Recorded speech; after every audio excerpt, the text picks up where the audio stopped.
Hello and good afternoon. The Public Outreach and Education Committee of the Astronomical Society of India welcomes you to the discussion series Ask an Astronomer. I am Sarita Big, and joining me in organization of the session are Professor Aniket Sue and Professor Harvinder Kaur from the ASI POEC. Dr. Crispin Karthik, who is an associate member of ASI POEC, is helping with the streaming. Our eminent astronomer today is Professor Anwesh Mazumdar from the Homi Bhabha Center for Science Education, Mumbai. And the theme for discussion is Music of the Stars. Professor Anwesh will be giving a short presentation, which will be followed by a discussion. I invite our participants and viewers to note down their questions in the chat box. I will first introduce our speaker. Professor Anwesh completed his PhD in astrophysics from the Tata Institute of Fundamental Research in 2001. Following this, he was a postdoctoral fellow at the Observatoire de Paris, Catholic University Leuven, and Yale University. Currently, he is a faculty member at the Homi Bhabha Center for Science Education since 2008. He is the National Coordinator of Science Olympiads in India since 2014. His main areas of research include stellar structure, astroseismology, and physics education. May I now invite Professor Anwesh to begin his presentation. Thank you. Thank you, Professor Ving, for the nice introduction. And thanks to ASI POEC for this for inviting me to this session. So let me begin by, let me first share my screen. Yeah, I hope it's visible. Yes. And am I clearly audible? Yes. Okay. So the title of today's discussion is Music of the Stars. And so obviously this is a story about stars. And as we all know, that stars are perhaps the most common, most easily seen astronomical objects in the sky, apart from the sun and the moon. And they have fascinated humankind from time immemorial, starting from children when they first start to look at things around them, to even professional astronomers for all their lives who have been spent on understanding what stars are and how they shine, how they are born, how they are built on the inside, how they evolve. These are the questions that astronomers have bothered them with. And today I shall be telling you a story which has picked up pace in the last 25 years, I would say, for the sun and for other stars in the last 15 years. So this is a relatively new field in astronomy. And so let me try to give you a brief introduction to that. Okay. So, of course, all of us have seen stars shining brightly in the sky. And astronomers, of course, make observation of stars. And by observation, we mean that some observations are routine. That is, they measure the brightness and the surface temperature of stars through measuring the light from them in various ways. That is the primary observation that astronomers make of stars. And once the brightness of stars and the surface temperatures are categorized in suitable ways, they can provide good estimates of the mass, radius, and age of stars. And the way to do this is usually the so-called Hertzsprung-Russell diagram. This is a diagram which is known to every astronomer, even amateur astronomers. So this diagram has on the x-axis, it has the so-called color, or one can also say temperature, surface temperature.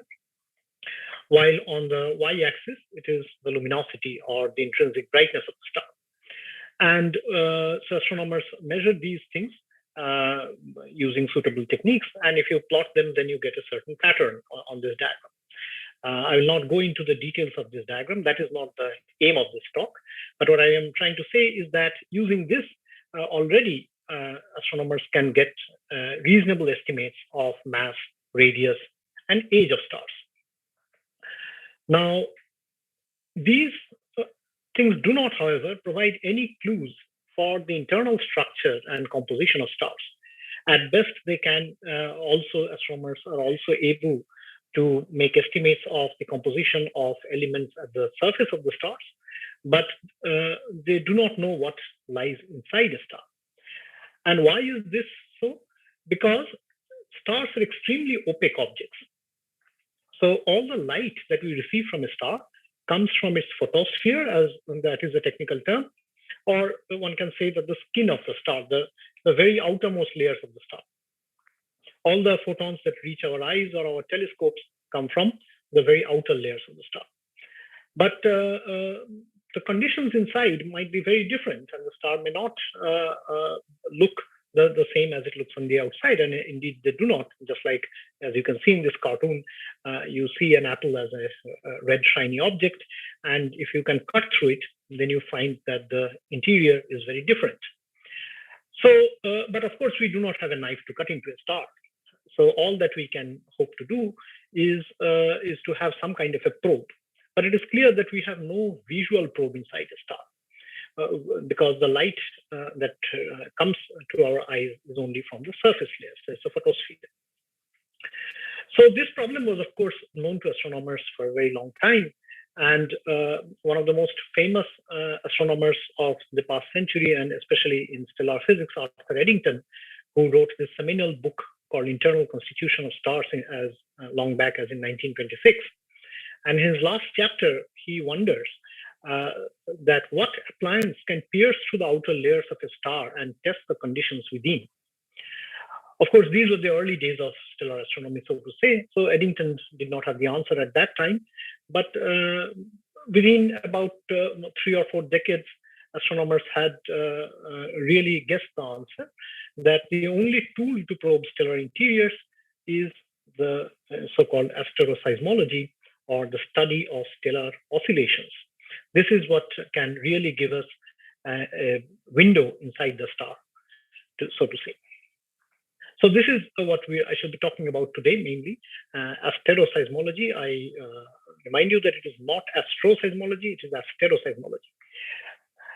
So what do we mean by stellar oscillations? What are these oscillations? So these oscillations are essentially sound or gravity waves that penetrate into the interior of a star, and they're observed at the surface of the star as variations in the luminous flux or actual velocity of the stellar surface of the stellar element. So these are like tiny star quakes, so to say. We are all familiar with earthquakes. We know that the surface of the earth from time to time at certain locations tremble, and that we call earthquake. And these are called star quakes. The important difference is that the star quakes are happening all the time, unlike earthquakes. But these oscillations occur in a number of discrete modes. And each of these oscillation modes or ways of oscillation in simple terms, one can say, each of them is characterized by a unique frequency of oscillation, which can range from a few microhertz to a few millihertz, depending on the kind of star that we are looking at. In other words, the periods range from minutes to months. These oscillations are generally of 2 types.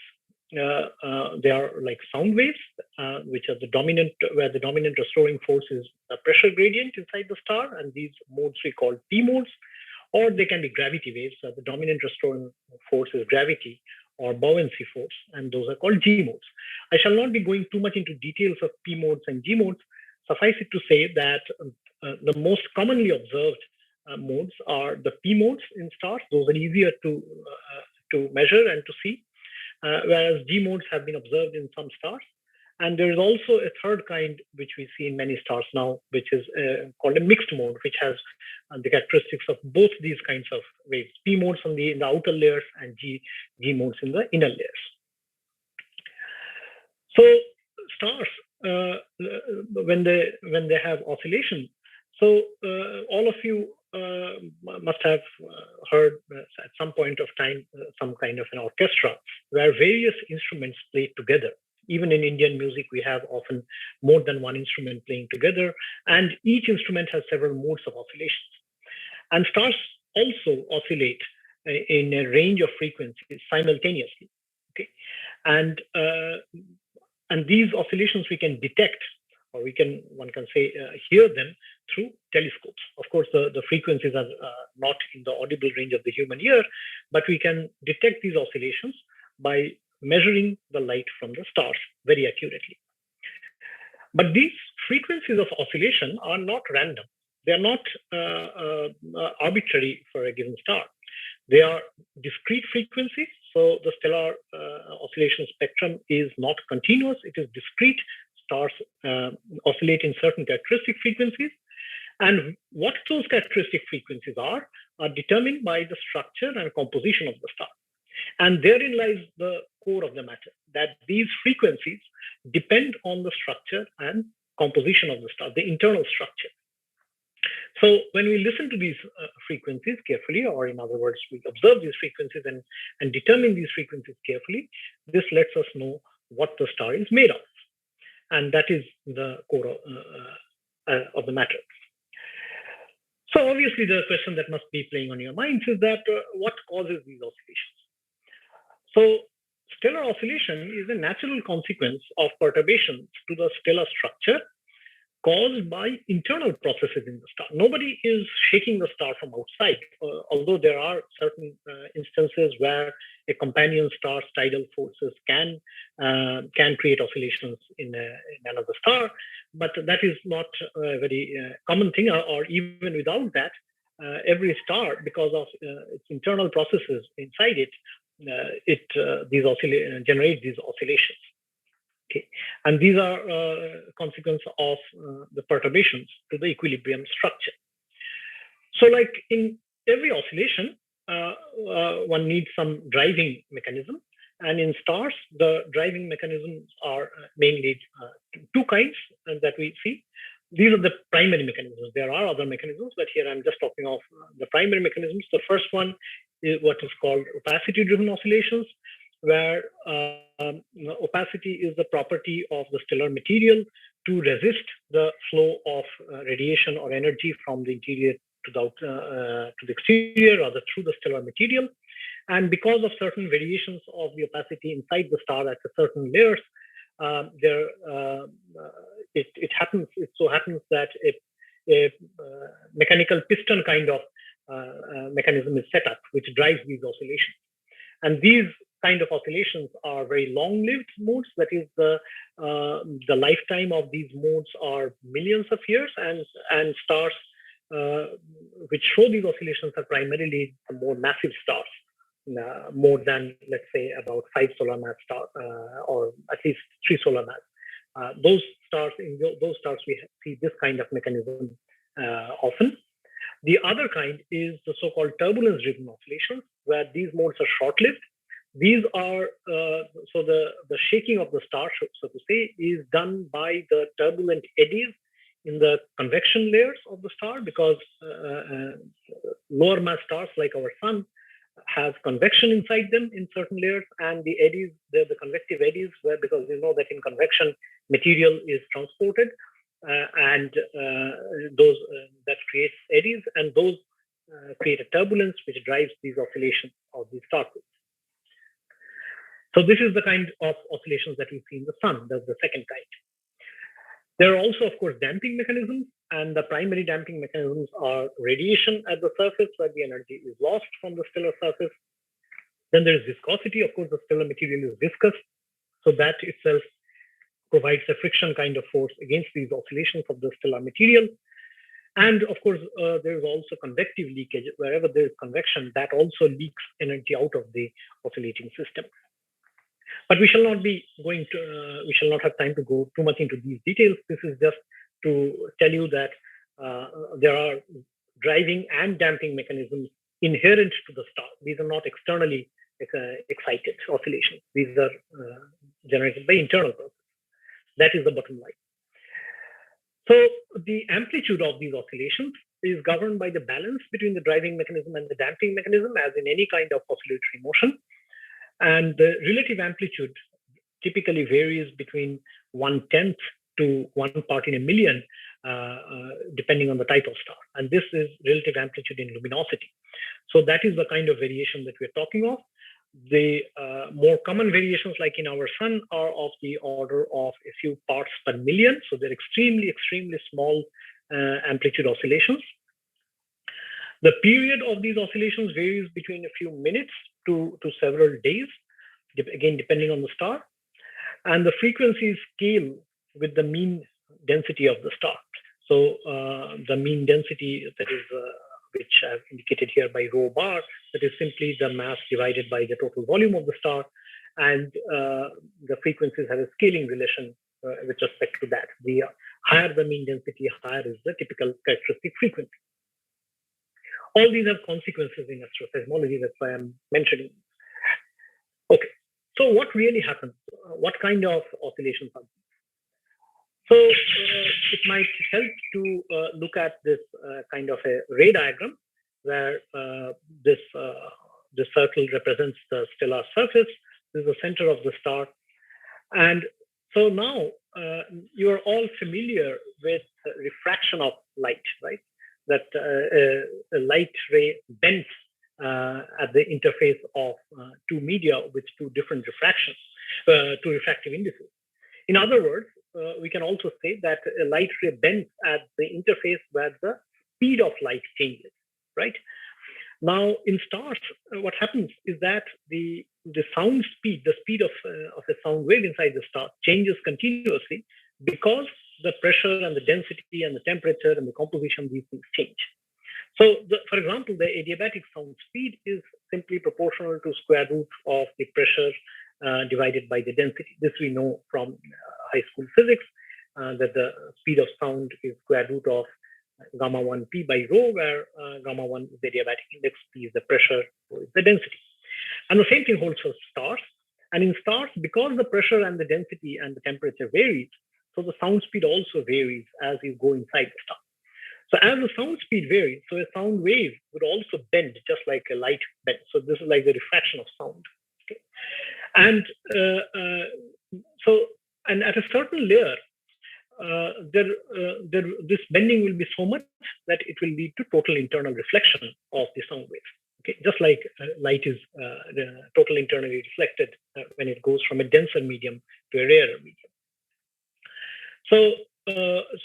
So you can see these rays here, like the green one and the yellow one or the red one. All of them are bending at a particular layer. At the surface, that is this white circle, the wave is simply reflected because the density changes abruptly. So this we know that this is what we see in a pipe, in a vibrating pipe, in a vibrating string, or whatever it be that the sound wave is reflected. So there are two turning points, one inside, that is where a total internal reflection takes place, and one outside, where a simple reflection of the sound wave takes place. And between these is what we call the resonant cavity. This is where the wave is trapped. This is where it forms a stationary wave, okay, between the inner and the outer turning points. So these are the modes that we are talking of. Now, if exactly an integer number of wavelengths fits between two reflections at the surface, that is, if I could, for example, complete these red rays, and if they match exactly at one point, then we have a standing wave, or what is called an eigen solution, or that frequency is allowed. So with a particular frequency, we have, so that's why we have discrete frequencies of oscillation. Okay, so this is very similar to what happens, for example, in a vibrating string. So as you know that in a string, I mean, not all frequencies can produce stationary waves, right? If a string, for example, is tied at two ends, then we have the fundamental mode and then the overtones, which are in this case harmonics, that is multiples of the fundamental frequency. So only those things can give you stationary waves. And a similar thing in stars, except that it is in 3 dimensions. So in a string, we typically identify these modes by this number n. And in stars, because it's in 3 dimensions, unlike in a string where the vibration is 1-dimensional, we need 3 such numbers, n, l, m. These are very similar to what we find in quantum mechanics, actually. And so this n which we call the order, this describes the radial nature of the wave, that is how the wave is propagating inside the star in the radial direction.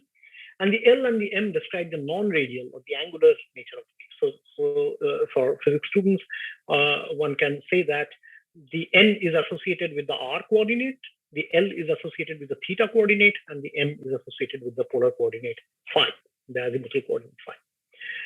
Okay, so that's how it is. Each mode of vibration is characterized.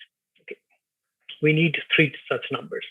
So the radial order N is analogous to the order of vibration in a string, and the other 2 L and M describe the spatial pattern that we see on the surface. Because on the surface, of course, if you imagine a sphere, every point on the sphere has the same R, or the radius from the center, but it has a different theta and a phi, a different angular coordinate, right? So first, let's talk of the radial behavior. So inside the star, the wave, as I said, is reflected at the boundary of the oscillatory and what we call the evanescent region, that is the region where the wave is not propagating, it is damped. That is the inner turning point. And the outer turning point is close to the surface, where the density drops sharply. And the number of the zero crossings of this wave. So this is again a ray diagram of the what one can say of the wave front, and that the number of zero crossings determine the radial order N. Notice that unlike in a string here, the wavelength is not constant. That is because the sound speed is changing with the depth. So in these graphs, the x-axis is the radial coordinate. So on the left we have the center of the star, on the right we have the surface of the star, and the y-coordinate is the amplitude of the oscillation in some suitable coordinates. And as you can see that unlike in a string where you have a constant wavelength, here neither the wavelength nor the amplitude of these waves remain constant. That is because the sound speed is changing. So, and it also turns out that the higher degree, that is the higher the high L value modes penetrate less into the star. So if you look at these 3 diagrams, the first one is what we call a radial mode, that is the L equal to 0 mode. The others are L equal to 20, L equal to 60, and these can penetrate only to a certain depth, but not all the way to the center. This is an important aspect to be kept in mind. Okay. The angular behavior, the small oscillations in spherical objects like stars can be represented by the so-called spherical harmonics. If you have not come across this, don't worry, it's not something that we are going to use later, but this is the mathematical description of it. I will not go into the details of this, but this is a function which has 2 numbers, L and M, and these numbers determine the number of node lines on the surface. So the node lines on the surface segregate regions of positive and negative fluctuations. We shall see some diagrams in a minute.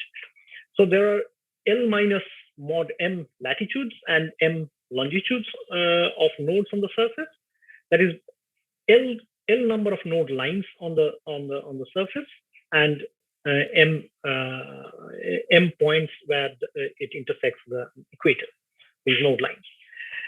So now the large L values cannot be detected in integrated light from distant stars. We'll come back to this point due to cancellation of opposite phases of oscillation. So what do the oscillations look like? Now this is a L equal to 3, M equal to 0, the first diagram.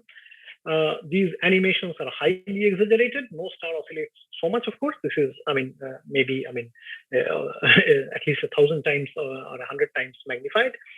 So, but you look at this, that for L equal to 3, M equal to 0, I shall have 3 node lines here. Okay, just like the let's say the equator and these Tropic of Cancer or Tropic of Capricorn or whatever the Arctic Circle you can think of on the Earth. So those are the node lines. The red and the blue are regions of opposite phase. So at a particular instant, let's say the red is going away from you, the blue is coming towards you. At the next instant, the opposite will happen. Okay, so this is L equal to 3, M equal to 0. This is L equal to 3, M equal to 1. And now notice that the number of node lines is 3, but now we have one sort of longitude and only 2 latitudes. And as we go to L equal to 3, M equal to 2, we have now 2 longitudes, 1 latitude, and for L equal to 3, M equal to 3, we do not have any latitudes at all. We have only these sectors by the longitudes. Okay, so this is what a typical mode would look like, a single mode. Here are some more examples of LM values. L equal to 1 has only 1 node line, L equal to 2 has 2 node lines, L equal to 3, 3, and etc. And depending on the M value, the number of longitudes will depend. So these are the kinds of patterns that each mode will individually create on the star surface. Of course, we'll not see them as so bright because the amplitudes are very small. So they are very tiny patterns, but they are created by these modes on the surface. And this is what we actually observe, because obviously we are not looking at the inside the star. So we don't see the wave propagating inside the star. We only see its manifestation on the surface. So how come, I mean, I'm telling you that the stars oscillate, but you might say that, but we never see those stars oscillating. I mean, that is because the amplitude of oscillation is very small compared to the average brightness of the star. How small? This is typically few parts per million. Okay. Now, how small is a few parts per million? This we can discuss later, but it is extremely, extremely small.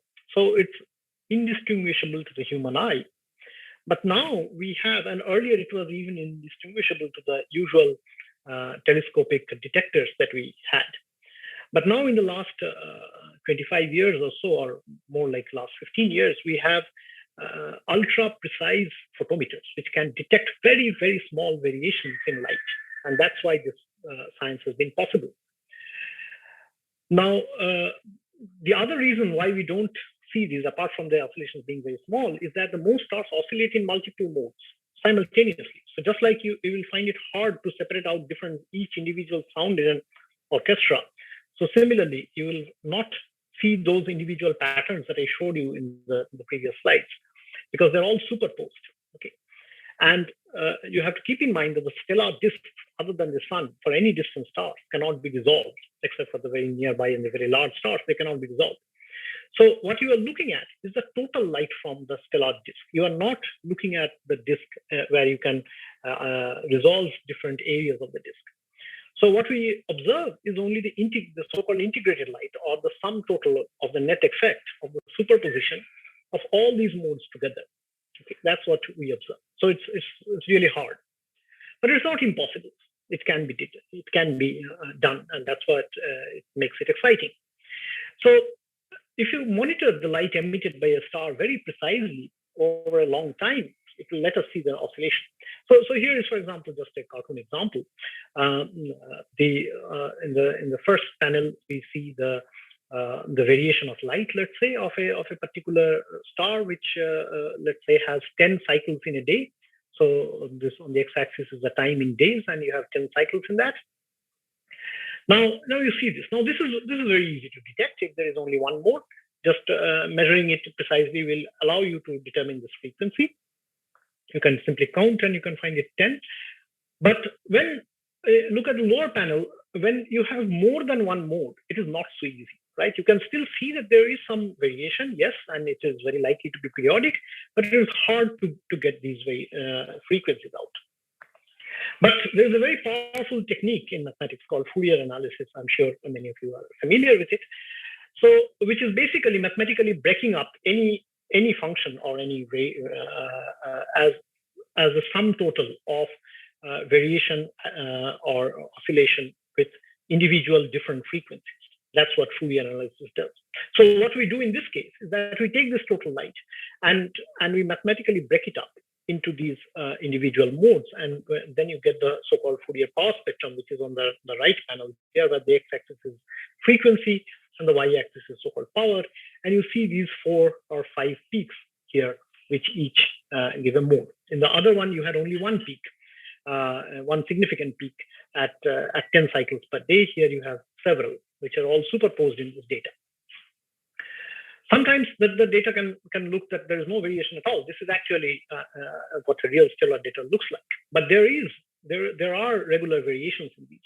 So the moment we apply Fourier analysis to it, Fourier transformation to it, we find these multiple periodicities, and we can also separate the noise. So the Fourier spectrum looks like this. The power spectrum looks like this, which has a series of peaks, which each one signifies a different mode of oscillation. And then there is, of course, the noise at the low level, which is not significant. These oscillation signals are much higher. So this is what astronomers do. They look at the starlight very precisely, they measure it very precisely, and then they do a Fourier analysis to find these peaks to see at which frequencies the star is oscillating. And look at this comb-like structure you'll see in other graphs also in a minute. This is a telltale sign of stellar oscillations. So how do we use these oscillations? Okay, fine. Now that we know that stars oscillate, and maybe I can measure them also, what do I do with them? So I told you earlier that these different modes penetrate the star up to different layers. Okay, if you, for example, you look at the yellow and the green ray here, you will see that the green ray has gone a little deeper inside the star than the yellow. Now the frequencies of these oscillations, they depend on the structure and properties of this resonant cavity. So now if you compare the green and the yellow, you are comparing two regions of the star which are slightly different, where one mode has gone and one hasn't gone. So by comparing or taking the difference of these frequencies, you learn something about this annulus or this shell of the stellar material. So that is why it's important. So just like in a vibrating string, the frequency of the string depends on what is the length of the string, what is the string made of, how thick is it, etc., right? In a star, exactly like that. The resonant cavity, the frequency of the resonant cavity will depend on the structure and the composition of that cavity. Okay? And that is what we try to extract. And also the frequency scale with mean density of a star. So that's also useful information. Now, before I go ahead, let me just note here that this white ray that you see here, this is the radial mode. So the radial modes penetrate all the way up to the center. The blue line is a low degree mode, maybe L equal to 1 or L equal to 2, whereas the red one is a high L degree mode, which does not penetrate much into the star. So higher the degree, the less is the penetration. And the radial mode goes all the way through the center. Okay, so the strategies of extracting information, there are three broad strategies. One is the so-called inverse method. This goes like this, that the frequencies of these stars, we said, are functions of these structure parameters. So the frequencies nu can be written as functions of rho and t. Now these frequencies can be then mathematically inverted to obtain the structure. In other words, you have a series of frequencies, nu1, nu2, nu3, nu4, etc., in which you have detected in a star. And you know that these are depend on the, let's say, the temperature and the density of the stellar material, which of course varies with depth. So you have a mathematical system of equations, and you have mathematical techniques to invert this, and you can express the rho of the density, for example, as a function of the frequency. This is called the inversion technique. And you can get the structure, the rho, for example.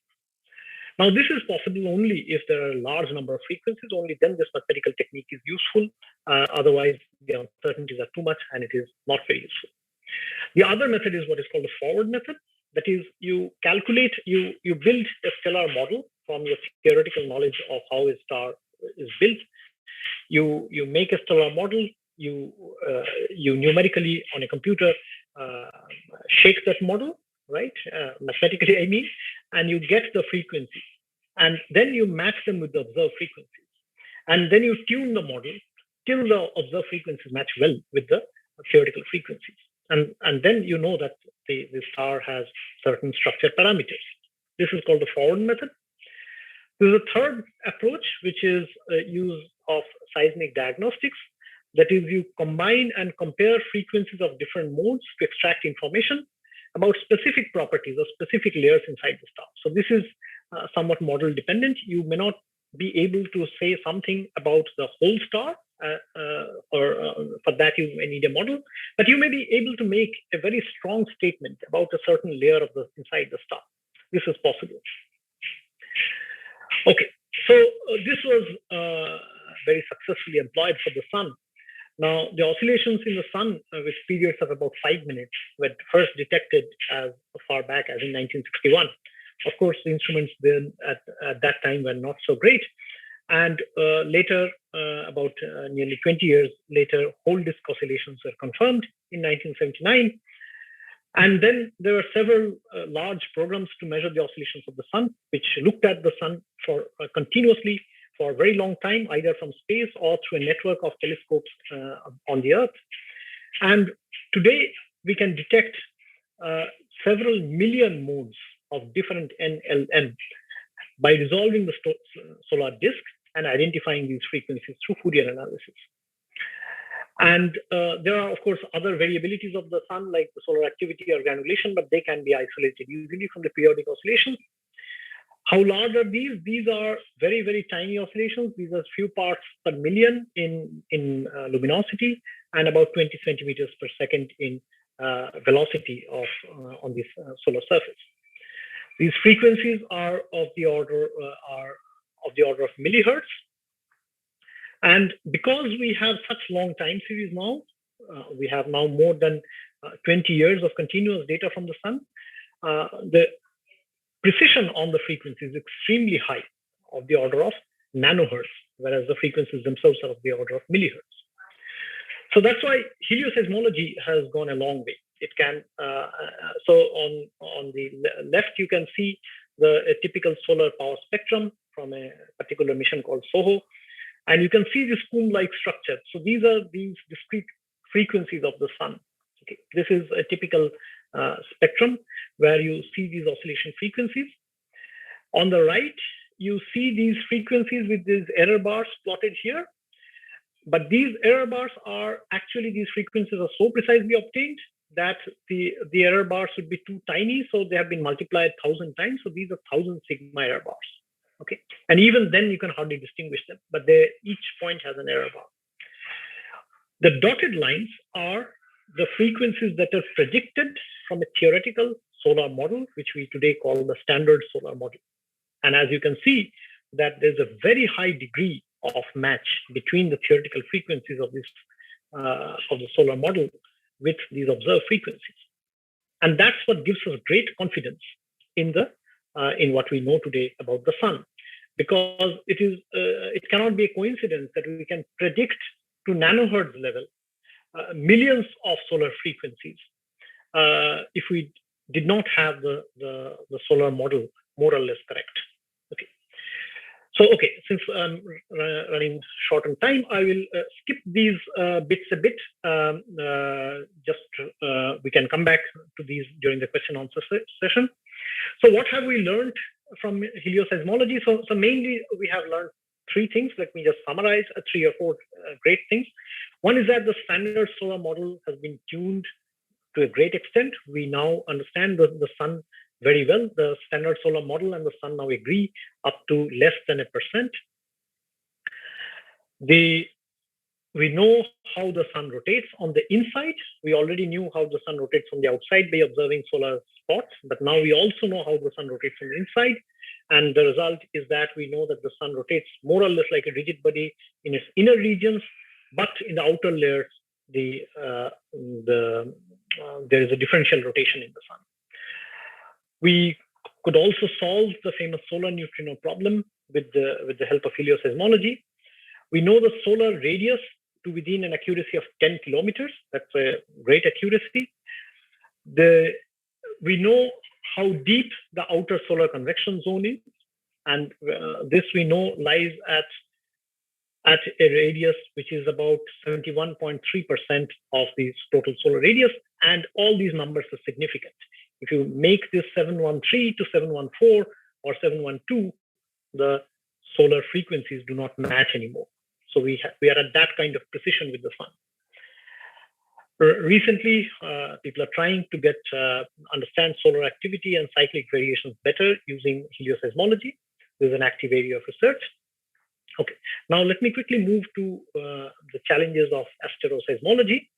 And now, first of all, This, again, I remind you, is Asteroseismology, not Astroseismology, because the word comes from aster, which is the word for star, then seismos and logos.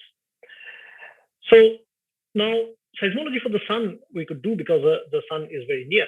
For distant stars, there are several problems. The main problem is that we have to obtain time series of the variation of the flux, which is integrated over the visible hemisphere, because the stars, we cannot resolve the disk. Okay, so that's one problem. And that means that the modes with large values of L and M are difficult to observe due to cancellation on averaging. Why is this? Because I showed you earlier these checkbox patterns at different L and M on the surface. Now imagine that you are not able to see this surface like this. Instead, you are just looking at the total light from this. Now what will happen is that this red and blue will all cancel each other.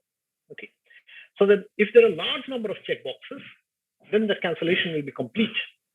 However, it is like looking at a chessboard, let's say, with at a distance. If that chessboard has very small squares, you will not be able to make out the white and the black separately. You will only see a gray when you look at it from a distance.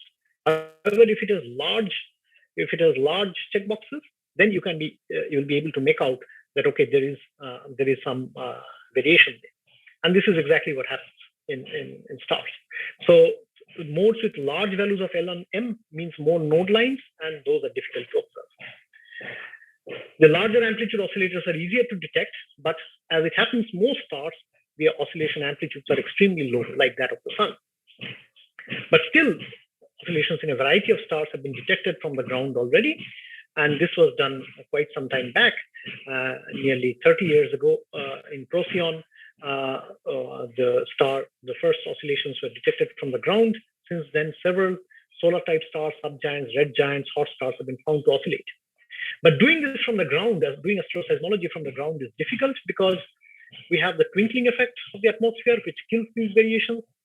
We have the day-night effect. You cannot observe the stars for more than one night from one place at a stretch. And then, of course, because of the atmosphere and because of all the stellar noise, we have very poor signal-to-noise ratio. So the answer is to do astroseismology from space, where there's no atmospheric disturbance, there's no day-night effect, there's no weather dependence, and you can do much better photometry because you can maintain your detectors at a much more stable temperatures. But spectroscopy is difficult in space. The operation of a satellite is a challenge. You need long, continuous observations, so you need to have a dedicated satellite. And of course, it's very costly, and very few people or very few governments want to give you money to look inside stars, right? But everybody wants to know whether there are other planets. And that is the solution that astroseismologists came up with, that they tied up with extrasolar planet hunters, because people who are looking for planets around distant stars require exactly the same kind of observations. They need long, very precise observations of the stellar light. So there have been several space missions. The first one was called MOST, as the Canadian mission. Then there's a French mission called CORO. But the most successful and the game changer in this has been the NASA mission called Kepler. So this is no longer working, but this worked for nearly 10 years from 2009 to 2018. This continuously and simultaneously monitored 170,000 stars for 3.5 years. So it just kept looking at one patch of the sky for 3.5 years. And that's why we have excellent data from Kepler. Right now, there is another mission which is called TESS, Transiting Exoplanet Survey Satellite. This is also a NASA mission. This has very wide coverage of the sky. It actually covers the entire sky, unlike Kepler, which was focused on one area. But the trade-off is that it does not look for very long. It looks for, the observing time is between 27 to slightly less than a year, depending on the field. Okay, there are also future missions planned. Plato is a European mission which is planned for launch in 2026. This will also have very wide area coverage, and this will monitor millions of stars per month. This is a very big mission. This will perhaps be the next game changer. So what have we got for other stars? So I showed you earlier this spectrum of the sun. And now with Kepler, we have a similar spectrum from other stars. Of course, we do not get anywhere close to the millions of modes. We get at most 50, 60 modes. But these are a binary star, 16 Cygni A and 16 Cygni B, and look at the data. They show these exquisite frequencies, just exactly this comb-like structure that we expect. But of course, we get only low degree modes, as I explained earlier, for these stars. Kepler has given much data for many stars. So these are some other examples of different kinds of stars. It has given data for stars of different kinds of giants, dwarfs, and subgiants. So this is like what we call the HR diagram of Kepler, where temperature is decreasing in this direction. These are all different stars. This is just a sample, and luminosity is increasing along this. So the problem is that unlike the sun, only low degree modes can be observed for distant stars. But fortunately, these are the modes that travel deepest. Okay. The total number of modes observed is also limited, but the error on the frequencies is much higher. Instead of nanohertz, we have at best 0.1 microhertz uncertainty. That's the best case. And direct inversion, like worked very well for the sun, cannot be done because we have so few modes. But still, we can have important constraints that can be put on the stellar structure. So the main strategies have been to get the global properties, the mass, radius, and age to much higher precision than before, using certain scaling laws of the average seismic parameters. We can do forward modeling, as I explained earlier, which can put strong constraints on the stellar parameters. This answers questions about internal processes like convection, nuclear reactions. We can get model-independent information about specific regions by looking at certain combinations of frequencies. We can get rotational information from frequency splittings. And in all this, we combine the seismic data with other kinds of measurements from the stars, like luminosity, temperature, etc., which also have improved a lot in recent years, and this helps. So what have been the highlights? The highlights have been that we now can have much better determination of mass, radius, and age of main sequence and red giant stars in which oscillations have been seen. We understand stars as populations much better now because of ensemble astroseismology that is looking at patterns in stellar oscillations in a number of stars. We can determine rotation rates inside stars quite precisely. And one main result, for example, has been that we now know that cores of red giants spin 10 times faster than the surface. This gives us important clues about the transport of angular momentum. We can get the so-called glitches inside stars, where the sound speed changes rapidly due to some structural change. And using this, we have been able to measure helium abundance in many stars, because helium is difficult to measure in cool stars because their surfaces are not hot enough to show helium spectral lines. But this we can do with astroseismology. We can also distinguish, we can get very good constraints on age. We can distinguish between different evolutionary states of red giant stars. We can determine extent of convection in stellar cores. We have also made new discoveries in the so-called classical pulsator properties, and a lot more is to come because a lot of the Kepler data is still not analyzed. So I will conclude here. So the takeaway points of the stellar oscillations are powerful probes into the interiors of stars. And research in astroseismology is theoretically very sound and observationally viable. I didn't talk about the theoretical side much, but it is actually based on very strong mathematics. So that modeling is very well grounded. And present and future space missions have opened up a new window into the interior of distant stars, which has been possible because of the advances in technology of high precision detectors. And we expect that in the next few years, we'll see a big boost in stellar seismic data, which hopefully will solve many outstanding questions in stellar physics. Here are a couple of references, some books which have been published on this topic. If you are interested, you can look at those. Yeah, and thank you. Yeah. Thank you, Anwesh. So I will just, before, I think there are many questions in the chat box, but before we go to those questions, I just wanted to get a couple of clarifications. At the beginning of your presentations, you mentioned about P modes and G modes, and you said one of them is related to acoustic modes and others are gravity. Yeah. So when this I acoustic talked and only gravity, about the sound wave. yeah, are you word used in high school physics? So how do these modes relate to this simple physics which school students understand? So these acoustic modes are basically waves, are sound waves. So these are where the propagation is determined by the speed of sound. So the frequency is dependent on the acoustic properties of the material. And the gravity waves, this is not gravitational wave, by the way. This has nothing to do with the gravitational waves. These are gravity waves where buoyancy, Archimedes' principle, the students might understand, that essentially is the restoring force. So one can think of it this way, that these acoustic modes are the sound waves are similar to the modes that you will see in a string or in a pipe of air, let's say, in a closed pipe or open pipe, where the pressure variation is the restoring force of the air. Whereas in gravity waves, it is more like, let's say, a cork floating in water, and you dip the cork a bit, and the cork starts oscillating, right? So what's the restoring force there? That is the Archimedes' principle, that is buoyancy. So both these kinds exist in stars. I talked primarily with the acoustic modes because those are the ones that have been observed. Primarily, those are the ones that are easier to observe. Why is that?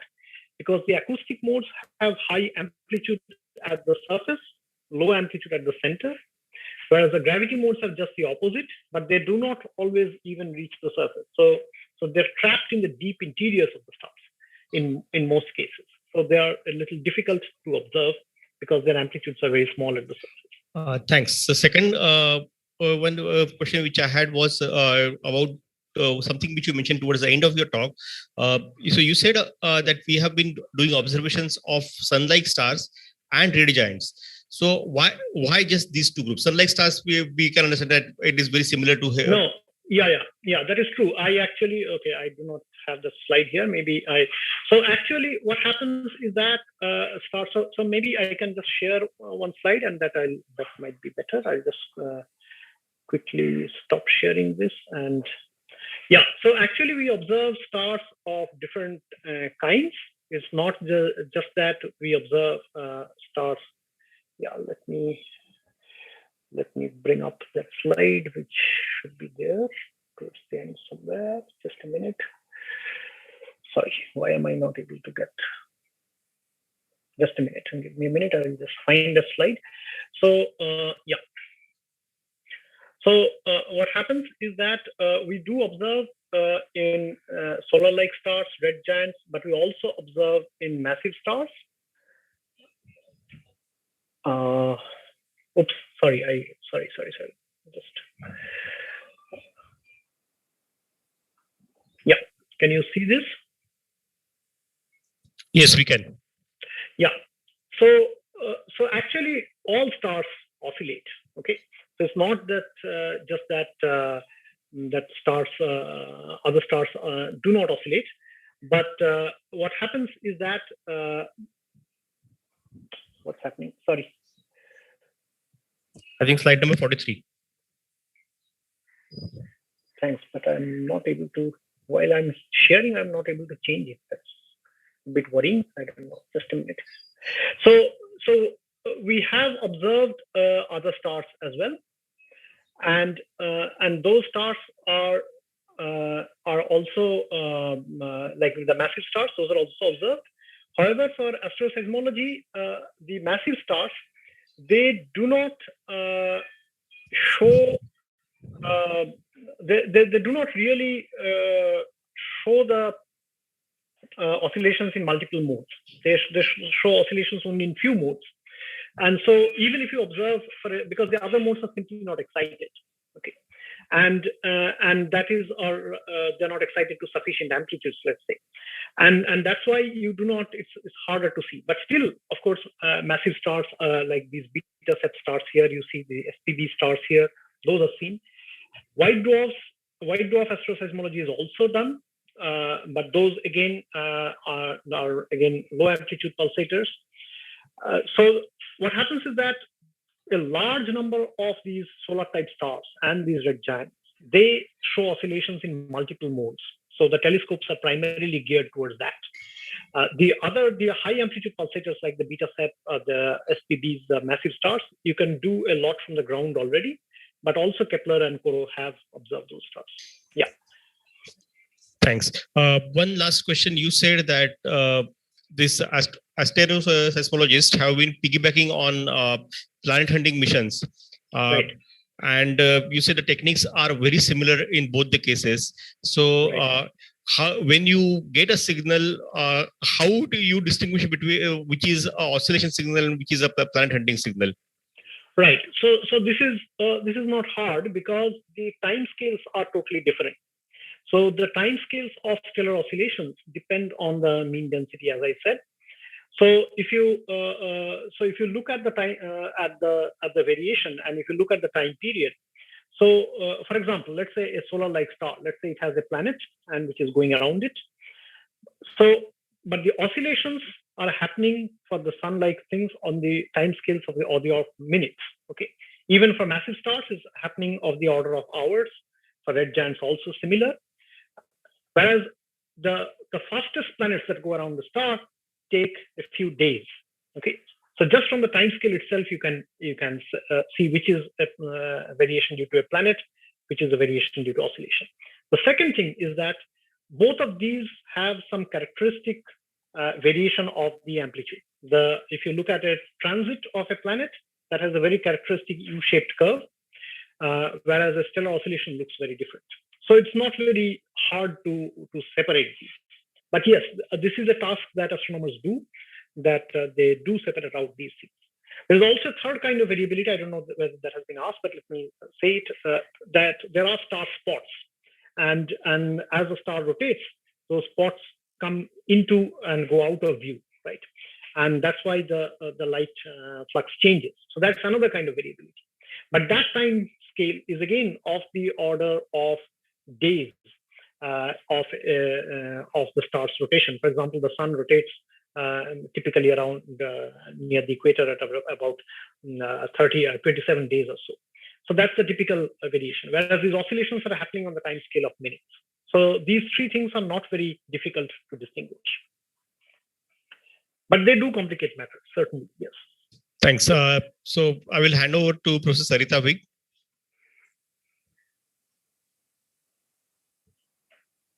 Thank you, Aniket. And a very nice talk, Anwesh. Nice to hear about these oscillations. There are some questions and clarifications that students would like to know. Like, for example, Varun Raj wants to know how can we receive sound waves and sound can't travel in space? Are we detecting sounds from a given light wave? No. So we are not detecting, we are not listening to the sound. We are looking at the light. So the stellar oscillations are essentially, can you see this slide now? So yes. So the stellar oscillations are sound or gravity waves that penetrate into the interior of a star and can be observed at the surface as variations in luminous flux or velocity. So you can do it in photometry by looking at the light, because the light is the light which changes, okay, because of these oscillations. Or you can also, if you can do spectroscopy, which is done for the sun and for some other stars, you can also actually observe the stellar surface shaking, quaking, because the elements of the stellar surface coming towards you and going away from you, so that creates a Doppler shift. And that also you can observe in spectroscopy. So these are the two kinds of observations that you make. You monitor the light, the total light, and you look at spectral features. So this slide also I did not show you. So there are these spectral lines which are Doppler shifted, and with time you can see these lines, these frequencies changing, and they give the sinusoidal pattern. So we're not listening to the sound, we're looking at the light variation. Okay, I think the other question is also related. How do we measure the frequency? Is it related to brightness variations, which I think is exactly what you right? Yes. Yeah. For the sun, we can resolve the disk. For the others, we look at the integrated light, the total light, but we can make out the variations of the low degree modes. Yes. So there's a question by Niharika who wants to know that isn't a star mostly made of plasma? Then how would sound travel or cause vibrations without being destroyed? Without being destroyed? No. So what is sound? Sound is just sound is not something that is some external thing that is pushing through the right. It is just a disturbance. A wave is just a disturbance. So just like you have air and you have sound. So what is that? That is just a disturbance in the air that travels from one place to another. The air does not move, right? The wind did not blow for the sound to reach you. It's just a disturbance which has to be propagated. Or if you have a rod and you strike it, and then the sound goes from one end to the other, right? It's just a disturbance which goes. So it's a disturbance in the plasma. It is not that some material thing is just moving through the star, right? That's the difference between, sound and the wind blowing, right? When the wind blows, the air particles actually move from one place to another. But the disturbance is just a wave. So they vibrate around their mean position and they just propagate the disturbance. Okay, so next question is, why cannot waves with higher L penetrate more into the star? By Ashwati. Yeah, so that is, it's not that, they are prohibited or something. It is just that so if you look at, for example, if you look at this diagram, if you look at the red curve, for example, which is a high degree mode. Now, what happens is that, so high degree means what? There'll be more node lines. Okay. Now, what are these node lines? That is where the wave is getting reflected at the surface, right? So now, if you have to have more node lines, so you need to close this curve, right? This, as I said, the stationary wave will only be when the two ends of this red line meet perfectly, right? That is an eigensolution. That is what will give you a stationary wave. So for the high L, therefore, you cannot have a high penetration. This is one way of looking at it. The other way of looking at it, you can say, is that the horizontal velocity and the vertical velocity of the sound, that is the radial nature of the sound and the angular nature of the wave, these two depend on the L. So higher the L, you can say it is flatter. That is, the disturbance is moving more in the horizontal direction, if I may say. Horizontal, of course, locally, but you can imagine, on the rather, I will say, perpendicular to the radial direction. The lower the L, the higher is the component of the velocity along the radial direction. Okay, so that's why.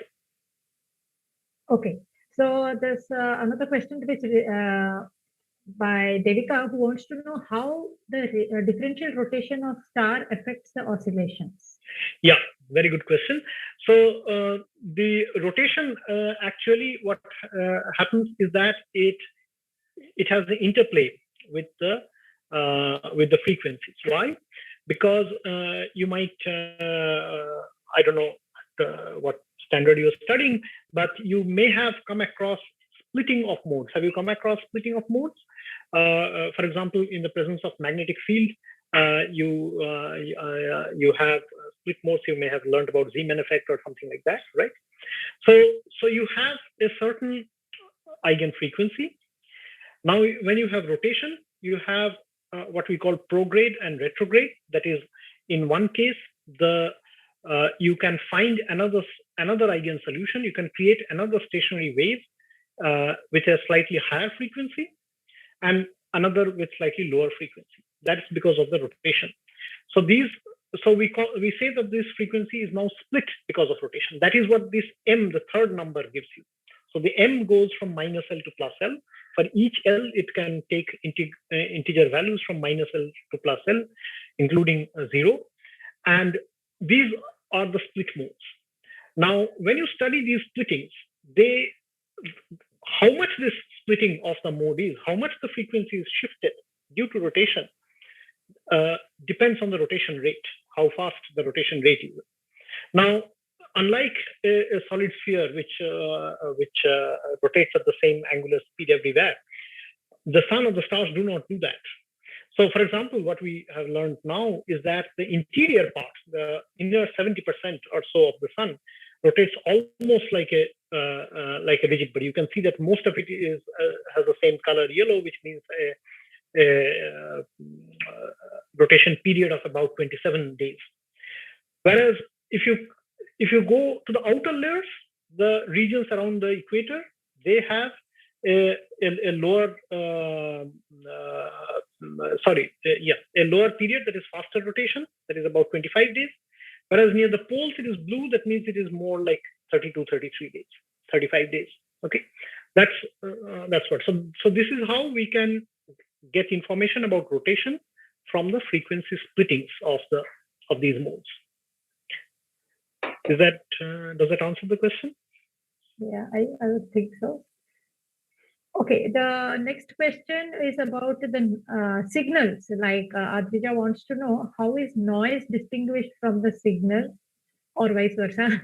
And how do we perform Fourier analysis of the signals, as the signals are discrete in time and their functional form is not exactly known?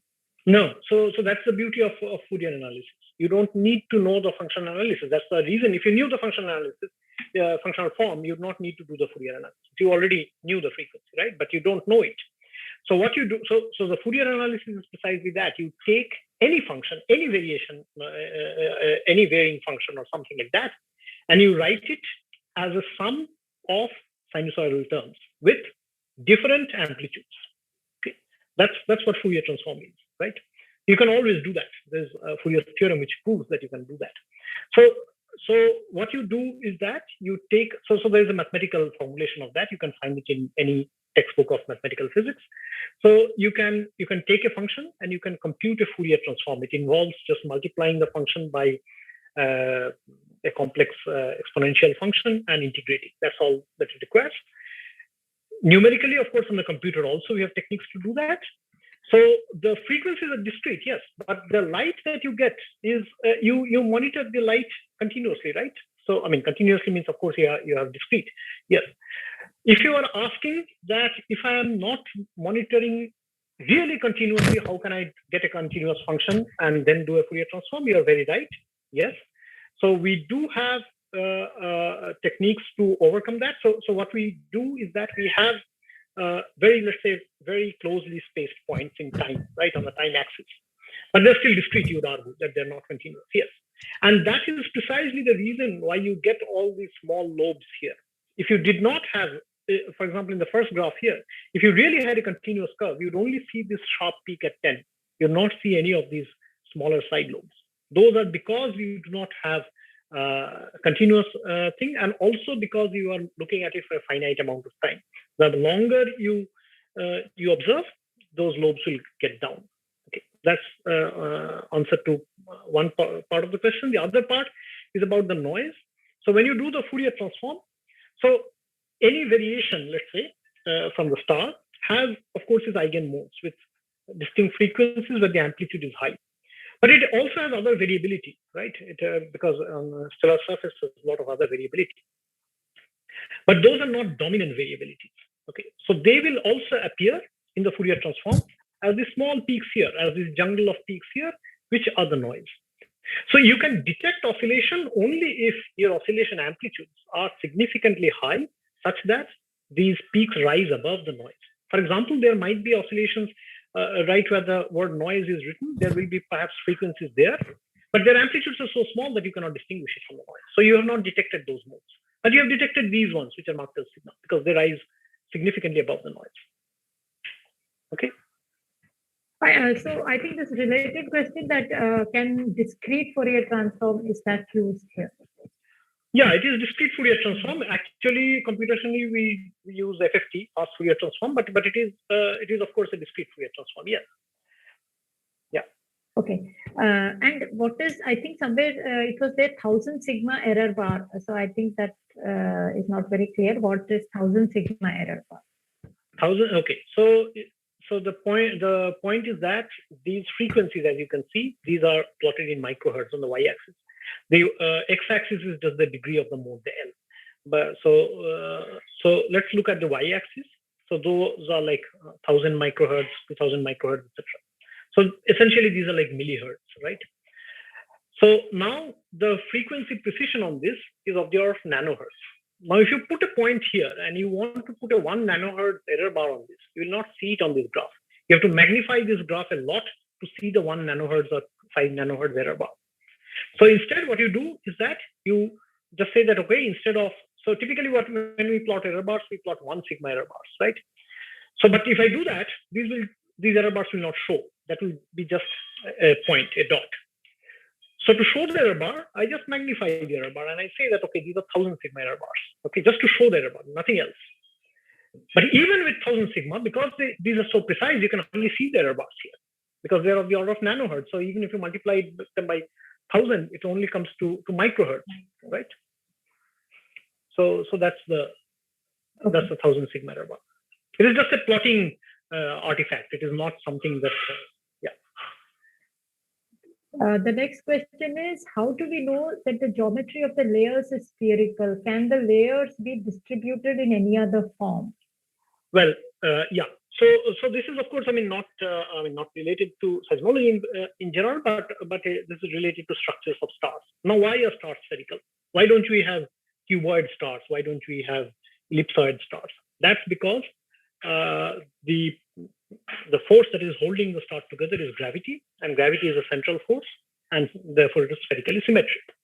Now, of course, no star is perfectly spherical. Why? Because there are deviations from this because of rotation.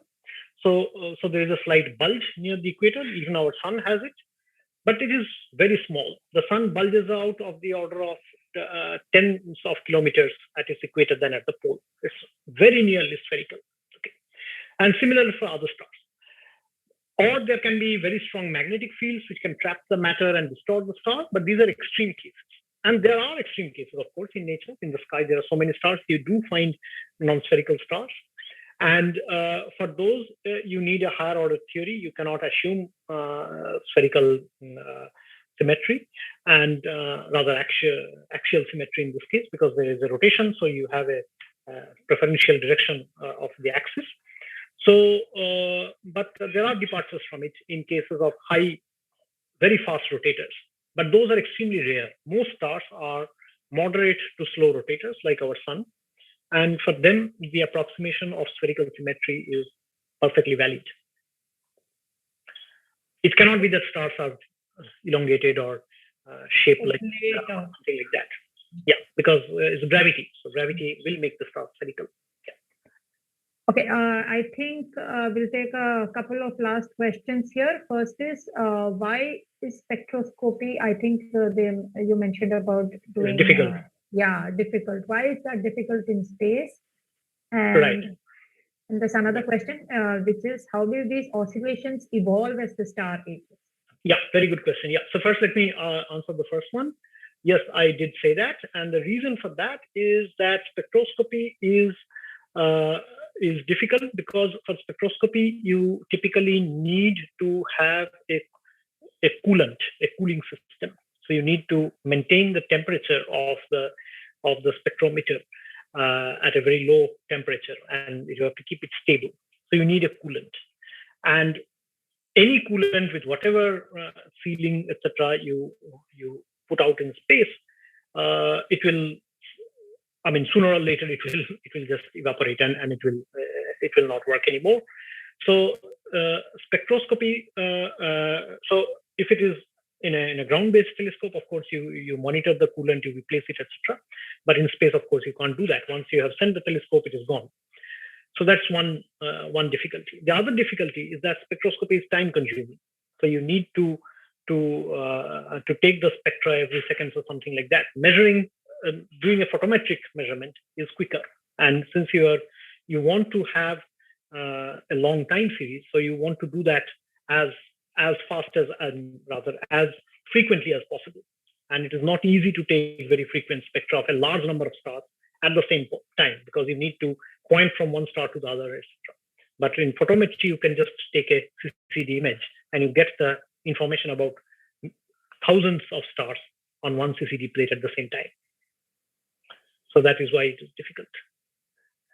Yeah, what was the second question? The other question was about oscillations. How do they evolve as the star ages? Right, yes. So first of all, at the zeroth order, I said that the frequencies scale with the mean density of the star. Now, the mean density of a star typically decreases as it grows older. Why? Because the mass does not change much, but the radius keeps increasing of a star. After its main sequence phase, when it becomes a red giant and all, its radius increases, so the mean density decreases because the volume increases. So therefore, the frequencies scale with the square root of the mean density. So all the frequencies scale. So it is that they. So for example, for the sun, to give you an example, the sun today has frequencies of the order of millihertz. Its peak is around 3 millihertz or so. When the sun will evolve further, of course, that will take billions of years to reach that stage, and it becomes a red giant or so. Its frequencies will be of the order of a few hertz or so, because its mean density will decrease. Okay, as a star. Sorry, a few microhertz. I said hertz. Sorry, a few microhertz. So right now it's in the millihertz regime. It will go into the microhertz regime. Okay. In simple terms, you can think of it very well, as one astronomer famously once gave this analogy, that a red giant has a very large period because it is a large object. So the waves take time to go through it. It's like you're trying to shake a large dog by shaking its tail. So it's like that. So the large stars have lower frequencies. So that's at the 0th order. Apart from that, also because of structural changes in the star, the frequencies themselves will change. Not only scale, but they will also change because there will be structural changes, and that will change the eigenfrequencies, because the frequencies are very sensitive to the structure and the composition. Both will change with evolution. Yeah, so they will change. But in general, the frequencies will decrease with age. Okay, so from Zoom, I think these are most of the questions.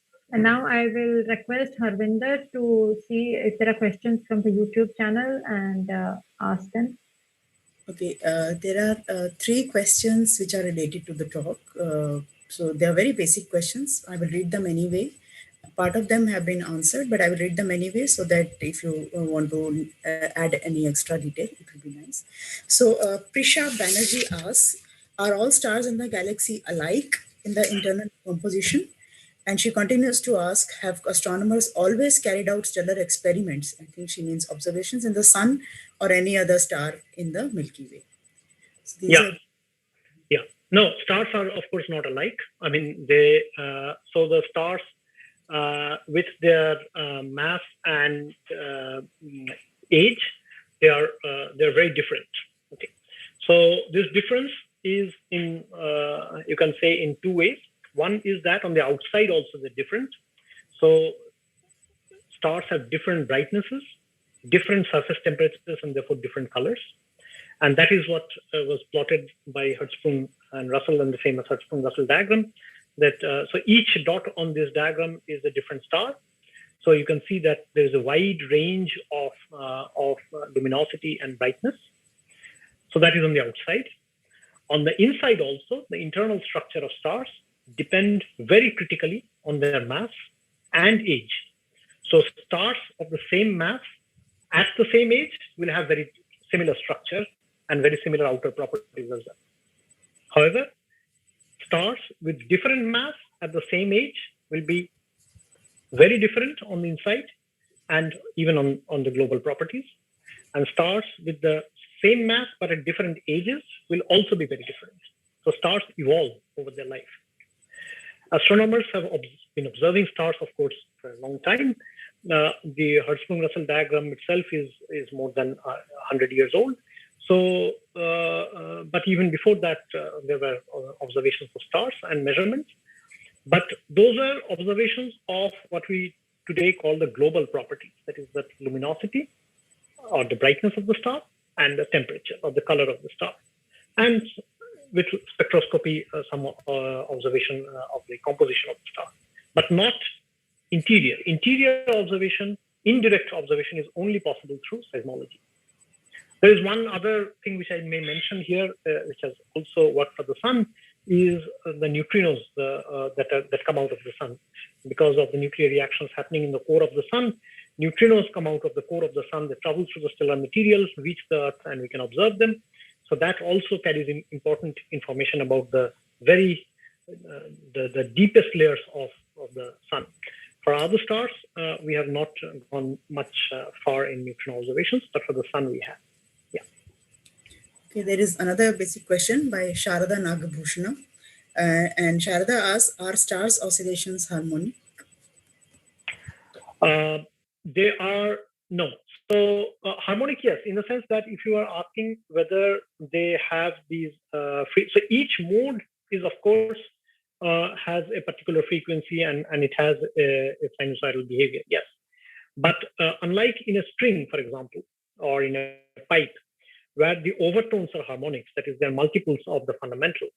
In a star, they are not, because as I showed you the diagram, which showed that the wavelength, and so in a string, for example, you can see here that the frequencies, I mean, double, triple, etc., right? And the higher overtones are also the higher harmonics. In stars, that does not happen because the wavelength is not constant inside the star. So they are not in a harmonic series, if that's what you mean. But each mode, of course, has some harmony or is harmonic. It's a sinusoidal variation. Yes. Over to you, Sarita. There is another general question by a participant, and the participant is asking, how do I join the Sunday course? So please contact your workshop organizer directly. Thanks. So back to you, Sarita. Yeah, so I think we can close the session now. Harvinder, would it be possible for you to formally close the session? Yeah. So thanks a lot, Anwesh, for this excellent exposition on this fascinating field of asteroseismology. And starting from the very basic principles that we are all familiar with from our high school and undergraduate studies, basically the oscillations, stellar oscillations, and went on to build how we construct the interior of the stars from these observations of various missions that he talks about, and also and various methods in which these interior are constructed, and also what are prospects in the future and various missions that are in the offing. So I hope various and the people will go through the references given in the end and contact Professor Mazumdar directly. Thanks a lot, Anwesh, and we will now meet next on October 9th. Thank you. Thank you all.